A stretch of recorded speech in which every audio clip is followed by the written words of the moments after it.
সালাম আলাইকুম এভরিওয়ান।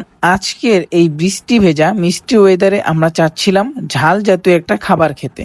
তো যেই কথা সেই কাজ, আমরা ডিসাইড করলাম সুলতান ডাইনে যাব তাদের রিসেন্টলি চালু হওয়া বিফ চাপ পোলাও খেতে। তো কথা মতো আমরা চলে গেলাম সুলতান ডাইন নারায়ণগঞ্জ ব্রাঞ্চে। সুলতান ডাইনের ভিতরের ডেকোরেশন নিয়ে বলার মতন কিছু নাই, এগুলো ছিল যথেষ্ট গুছানো।